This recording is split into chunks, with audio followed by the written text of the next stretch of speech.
Section 2. You will hear a fitness manager of a leisure club talking to some new members. First, you have some time to look at questions 11 and 12.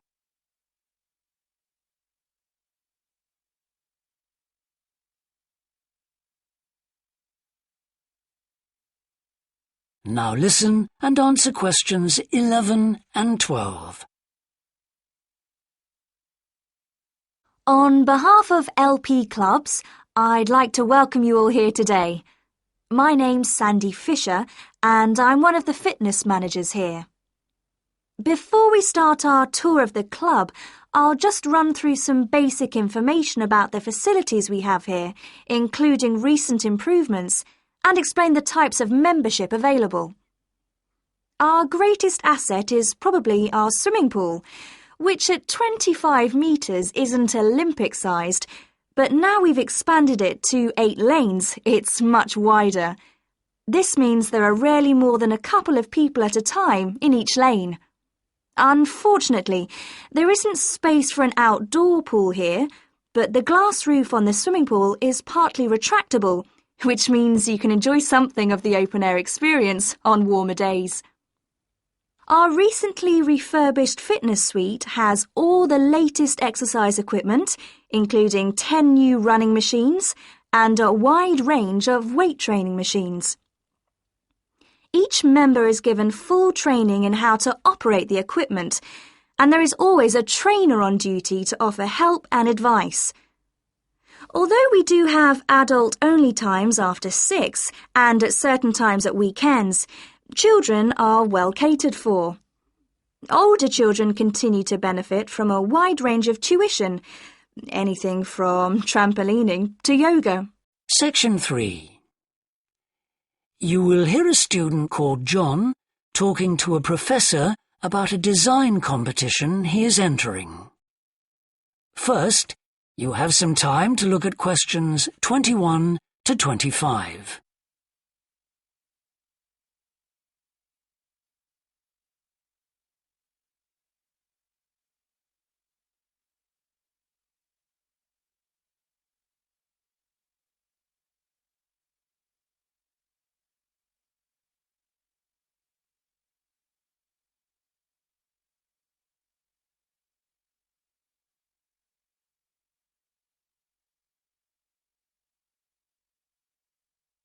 Now listen carefully and answer questions 21 to 25.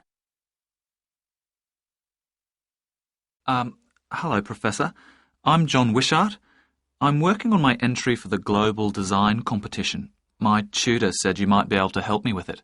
Ah, yes, I got a copy of your drawings. Come in and tell me about it. What sort of competition is it? Well, it's an international design competition, and we have to come up with a new design for a typical domestic kitchen appliance. I see. And are there any special conditions? Does it have to save energy, for example? Actually, that was the focus in last year's competition. This year's different. We have to adopt an innovative approach to existing technology, using it in a way that hasn't been thought of before. I see. That sounds tricky. And what kitchen appliance have you chosen? Well, I decided to choose the dishwasher. Interesting. What made you choose that? Well, they're an everyday kitchen appliance in most Australian houses, but they're all pretty boring and almost identical to each other. I think some people will be prepared to pay a little extra for something that looks different. It's a nice idea. I see you've called your design the rock pool. Why is that? Basically because it looks like the rock pools you find on a beach. The top is made of glass so that you can look down into it. And there's a stone at the bottom. Is that just for decoration? Actually, it does have a function. Instead of pushing a button, you turn the stone. So it's really just a novel way of starting the dishwasher. That's right. It's a really nice design. But what makes it innovative? Well, I decided to make a dishwasher that uses carbon dioxide. In place of water and detergent? How will you manage that? The idea is to pressurise the carbon dioxide so that it becomes a liquid. The fluid is then released into the dishwasher where it cleans the dishes all by itself. Sounds like a brilliant idea. Your system will totally do away with the need for strong detergents. So what happens once the dishes are clean? Well, to allow them to dry, the liquid carbon dioxide and the waste materials all go to an area called the holding chamber. That's where the liquid is depressurised and so it reverts to a gas. Then the oil and grease are separated out and sent to the waste system. It sounds like you've thought it all out very thoroughly. So what happens to the carbon dioxide once the process is complete? Not wasted, I hope. Actually, that's where the real savings are made. The carbon dioxide is sent back to the cylinder and can be used again and again.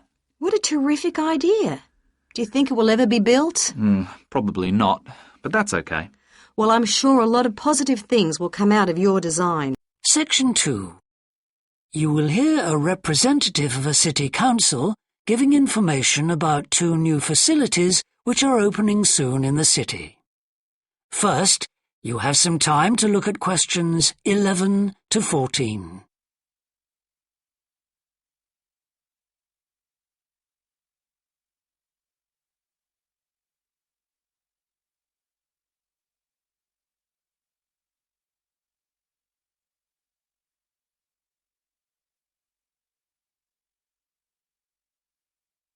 Now listen carefully and answer questions 11 to 14.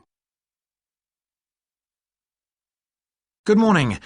I'm very pleased to have this opportunity to say a little about 2 exciting new developments in the city: the Brackenside open-air swimming pool and the Children's Adventure Playground in Central Park. As many of you may know, the idea for these initiatives came from you, the public, in the extensive consultation exercise which the City Council conducted last year. And they have been realised using money from the SWRDC, the South West Regional Development Commission. First of all, Brackenside Pool. As many of the older members of the audience will remember, there used to be a wonderful open-air pool on the seafront 30 years ago, but it had to close when it was judged to be unsafe.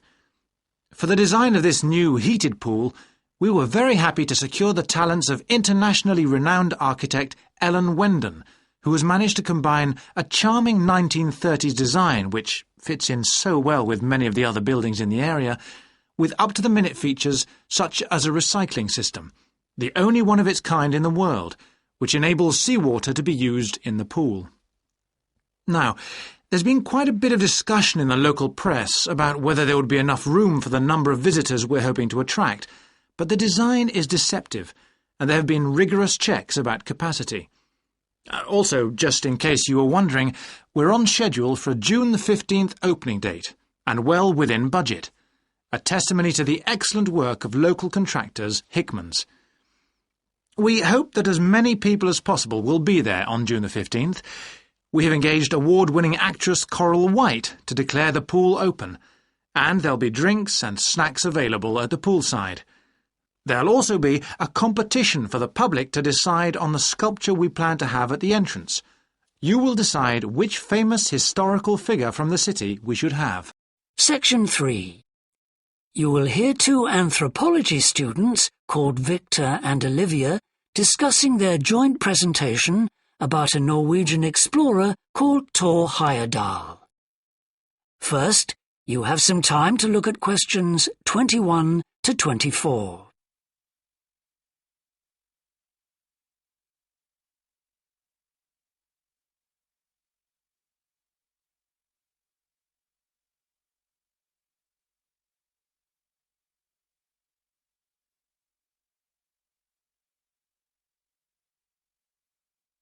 Now listen carefully and answer questions 21 to 24. Right, well, for our presentation, shall I start with the early life of Thor Heyerdahl? Sure. Why don't you begin with describing the type of boy he was, especially his passion for collecting things? That's right. He had his own little museum.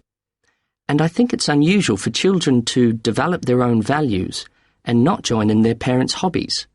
I'm thinking of how Heyerdahl wouldn't go hunting with his dad, for example. Yeah, he preferred to learn about nature by listening to his mother read to him. And quite early on, he knew he wanted to become an explorer when he grew up. That came from his camping trips he went on in Norway, I think. No, It was climbing that he spent his time on as a young man. Oh, right. After university, he married a classmate and together they decided to experience living on a small island to find out how harsh weather conditions shaped people's lifestyles. As part of their preparation, before they left home, they learnt basic survival skills, like building a shelter. I guess they needed that knowledge in order to live wild in a remote location with few inhabitants, cut off by the sea, which is what they were aiming to do. An important part of your talk should be the radical theory Heyerdahl formed from examining mysterious ancient carvings that he happened to find on the island. I think you should finish with that. OK. Before you hear the rest of the discussion, you have some time to look at questions 25 to 30.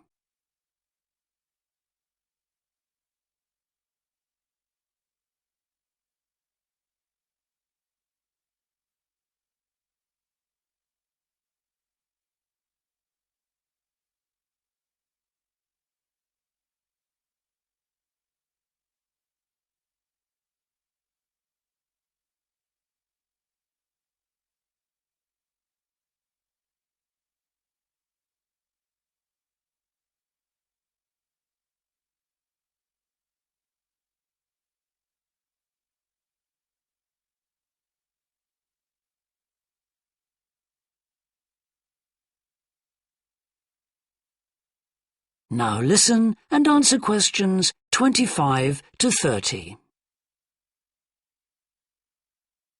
All right, Victor, so after your part, I'll talk about Thor Heyerdahl's adult life, continuing from the theory he had about Polynesian migration. Up until that time, of course, academics had believed that humans first migrated to the islands in Polynesia from Asia in the west.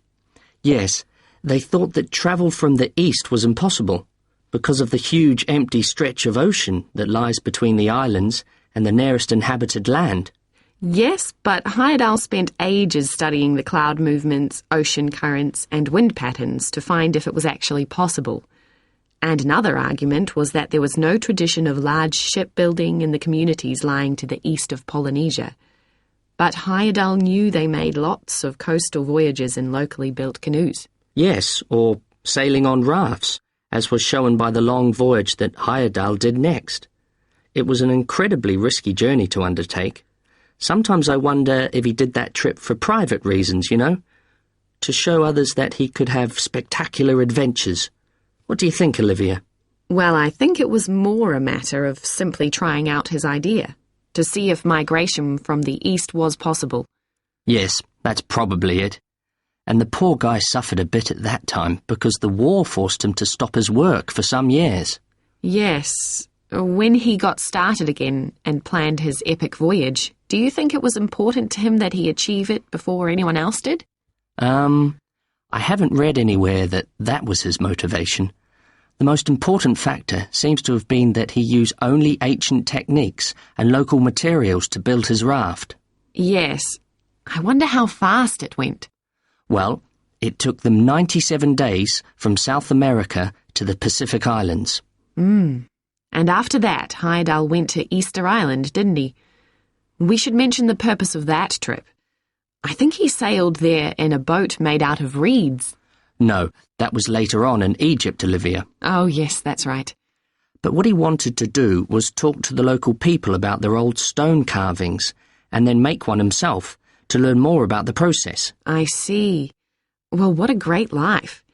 Even though many of his theories have been disproven, he certainly left a lasting impression on many disciplines, didn't he? To my mind, he was the first person to establish what modern academics call practical archaeology. I mean that they try to recreate something from the past today, like he did with his raft trip. It's unfortunate that his ideas about where Polynesians originated from have been completely discredited. Yes. Right, well, I'll prepare a PowerPoint slide at the end that acknowledges our sources. I mainly used The Life and Work of Thor Heyerdahl by William Oliver. I thought the research methods he used were very sound, although I must say I found the overall tone somewhat old-fashioned. I think they need to do a new, revised edition. Yeah, I agree. What about the subject matter? I found it really challenging. Well, it's a complex issue. I thought the book had lots of good points. What did you think of the illustration? That is the end of section 3. You now have half a minute to check your answers. Section 2. You will hear a woman called Alice Bussell talking on the radio about the Dolphin Conservation Trust, an organisation which tries to protect dolphins. First, you have some time to look at questions 11 to 15.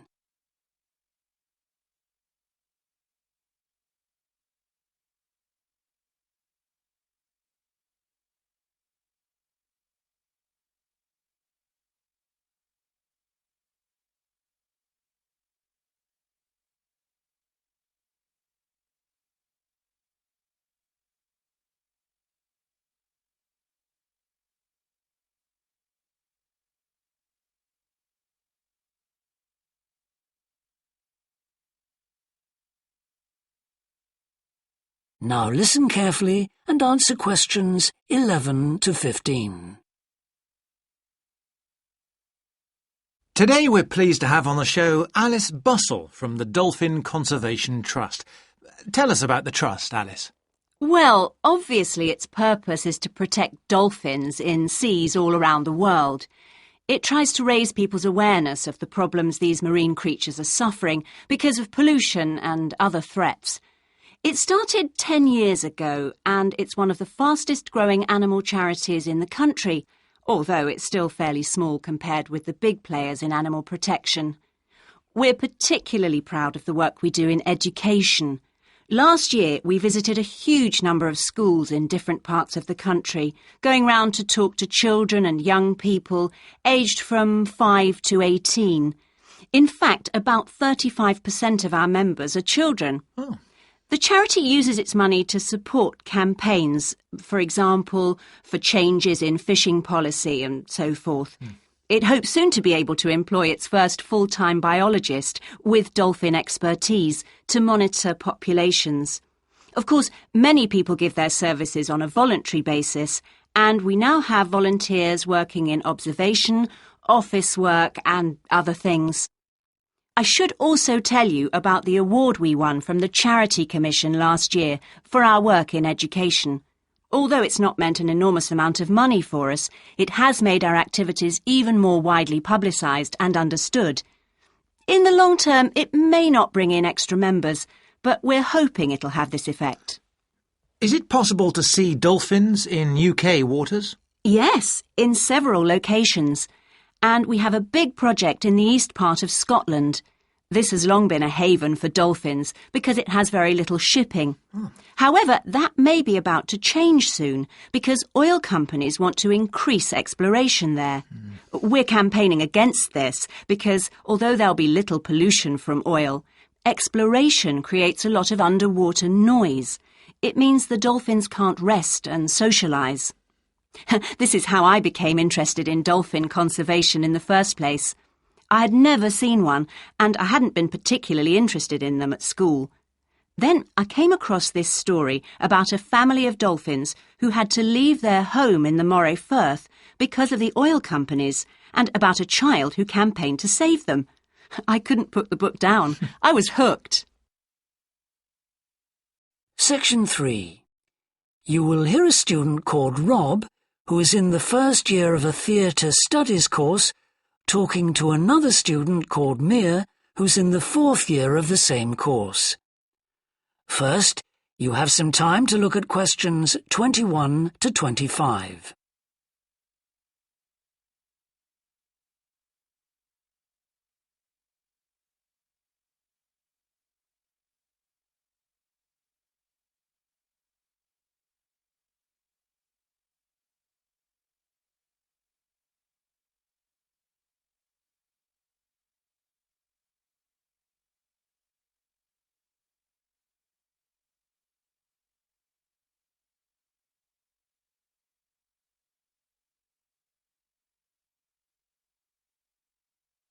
Now listen carefully and answer questions 21 to 25.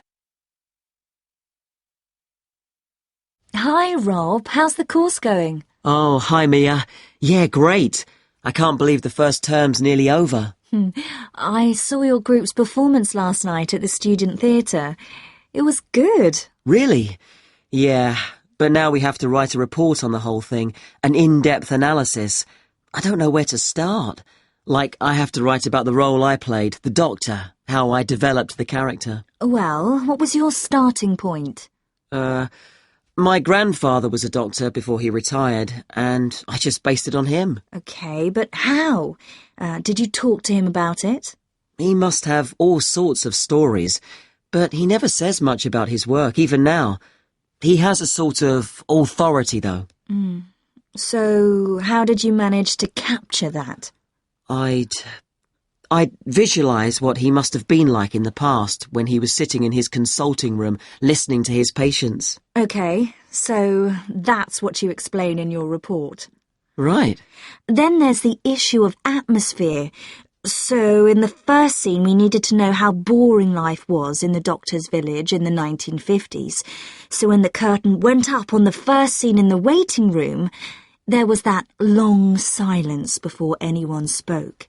And then people kept saying the same thing over and over, like, cold, isn't it? Yes, and everyone wore grey and brown and just sat in a row. Yes, all those details of the production. And I have to analyse how I functioned in the group, what I found out about myself. I know I was so frustrated at times when we couldn't agree. Yes. So did one person emerge as the leader? Sophia did. That was okay. She helped us work out exactly what to do for the production, and that made me feel better, I suppose. When you understood what needed doing? Yes. And Sophia did some research too. That was useful in developing our approach. Like what? Well, she found these articles from the 1950s about how relationships between children and their parents, or between the public and people like bank managers or the police, were shifting. Interesting. And did you have any practical problems to overcome? Well, in the final rehearsal, everything was going fine until the last scene. That's where the doctor's first patient appears on stage on his own. The one in the wheelchair? Yes. And he had this really long speech, with the stage all dark except for one spotlight. And then that stuck somehow, so it was shining on the wrong side of the stage. But anyway, we got that fixed, thank goodness. Yes, it was fine on the night. Before you hear Section 2, you will hear a recorded talk giving an introduction to the historical theme park of Mannum Riverport in England. First, you have some time to look at questions 11 to 15.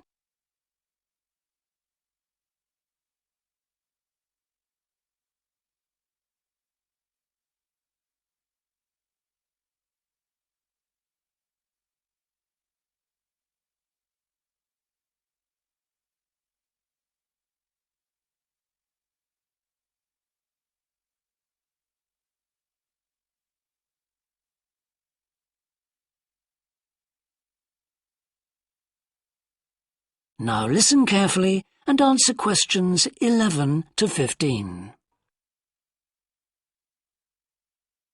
Welcome to Mannum Port, where 1,000 years of history are brought to life. All the family can enjoy a day out at Mannum. Visit our copper mine. See models of the machinery it used. Have your photo taken in 19th century costume. Experience at first hand how people lived at different stages throughout history, and especially how children studied, worked and played. The port of Mannum is located in beautiful and peaceful countryside, on a bend in the great River Avon, and developed here because it's the highest navigable point of the Avon. Boats can go no higher up this river, and proved a handy place to load and unload cargo to and from the sea, which is over 23 miles away. A small port was already established here when, about 900 years ago, tin was discovered nearby, though it wasn't until the Industrial Revolution, when a tremendous need for metals of all kinds developed, that Mannum expanded to become one of the busiest ports in the country. And because it was already so busy, prospectors began to look for other minerals, and by the end of the 19th century, lead, copper, manganese and arsenic were added to the cargoes leaving Mannum. In the early days, the ores had been smelted or processed in the same area they were mined. But as demand grew, the smelting process required huge factory furnaces or fires to melt the metal from the rock, and there was not enough coal in the local area, so the rocks containing minerals had to be shipped long distances. Sadly, in the 20th century, the great port of Mannum declined, and thousands of workers were forced to emigrate out of the area. The building at the port fell into disrepair, and the place became almost forgotten. But then the Mannum Trust was formed to conserve the historical resources of the area. It organised scores of local volunteers to remove undergrowth to find the original outlines of the installations. It then brought in paid professionals to match installations with maps of the original port complex and to set about reconstructing it. Today, you can see the results of this ambitious programme of restoration. The intention, and we believe this will be realised before the end of the year, is to return Mannum Port to the condition it reached at its peak as the greatest copper port in the country. Section 3. You will hear two psychology students called Tim and Laura talking about Laura's work placement. First, you have some time to look at questions 21 to 24.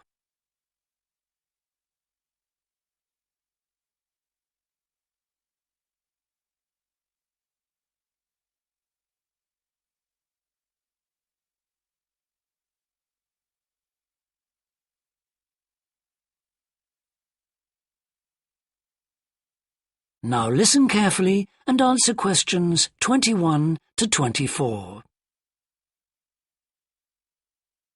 Hi, Laura. Could you spare a few minutes to talk about the work placement you did last summer? I'm thinking of doing one myself. Hi, Tim. Sure. Didn't you do yours at an environmental services company? That's right. It's only a very small company, and they needed someone to produce a company brochure. And I wanted to get some business experience, because I'm interested in a career in occupational psychology in a business environment. It was good, because I had overall responsibility for the project. What kind of skills do you think you developed on the placement? I mean, apart from the ones you already had. Did you have to do all the artwork for the brochure, the layout and everything? We hired the services of a professional photographer for that. I did have to use my IT skills to a certain extent because I cut and pasted text from marketing leaflets. But that didn't involve anything I hadn't done before. Do you think you got any better at managing your time and prioritizing things? You always used to say you had trouble with that. Oh, definitely. There was so much pressure to meet the project deadline. And I also got better at explaining things and asserting my opinions, because I had to have weekly consultations with the marketing manager and give him a progress report. It sounds as if you got a lot out of it then. Absolutely. It was really worthwhile.